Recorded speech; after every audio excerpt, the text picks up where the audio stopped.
Don't actually believe any of this. It's not real. Harry was paid to be on this little live stream, and he's saying things not in the interest of truth, but of his truth, namely that you shouldn't be allowed to criticize him or his saintly wife, even as he criticizes not only his own royal family, but the entire world, which you heard he's denouncing as racist and sexist, and he's saying Republicans want a coup. So he can say anything he wants about you. He can say anything he wants about other journalists. And by the way, I agree with him sometimes, but you just can't say a word about him. You know, people now more than ever want and need truth. They want and need trust, and they want and need transparency. We're here to support them in any way possible. You know, as the others, you know, referred to, there's a lot of whistleblowing, and there's a lot of really damaging articles and facts that are coming out about these companies, but yet the change is not happening. So, you know, again, advertisers, another call out to them that, you know, that pay for these views, please know where your money is going and stop funding hate and lies.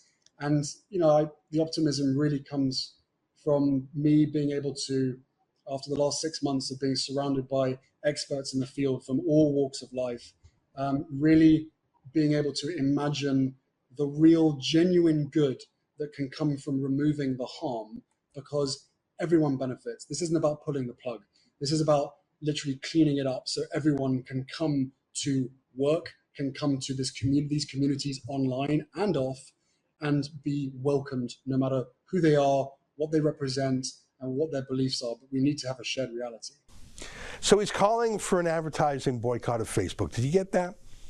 If you're listening careful, he's saying that we have to remove the harm of the internet, clean up the internet. He used that word harm. Who paid him to say that? Will he disclose that? What's the angle? Because you know he doesn't do anything for free. Is it a coincidence that just as he's saying this, both the UK government and the Canadian government are bringing in censorship laws with similar versions in New Zealand and Australia, and then that Joe Biden's regime has promised to do the same thing? Mr. President, you said last week that companies and platforms like Facebook are killing people by letting us... Let me be precisely what I said. I'm glad you asked me that question. One, I had just read that on the Facebook pointed out that it was pointed out that Facebook, of all the misinformation, 60% of the misinformation came from 12 individuals. That's what the article said.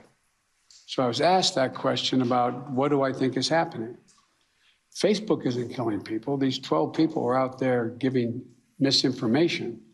Anyone listening to it is getting hurt by it. It's killing people. It's bad information.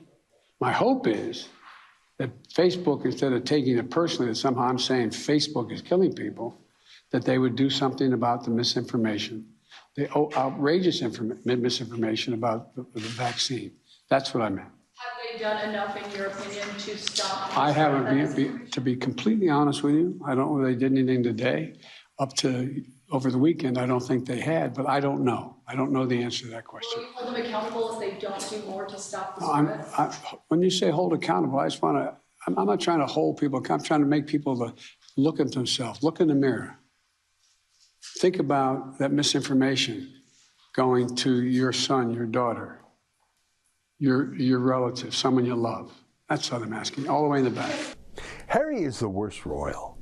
And that's saying a lot in a family with Prince Charles and Prince Andrew. Harry's for sale. He might as well be like a NASCAR driver with the patches of his sponsors on his suit. I don't think he believes a word he says. He doesn't really care about the world. He takes private jets to global warming meetings. He doesn't really care about citizens, not like his grandma does. I think he only cares about himself, his wife, and his bank account. He should be seen and not heard.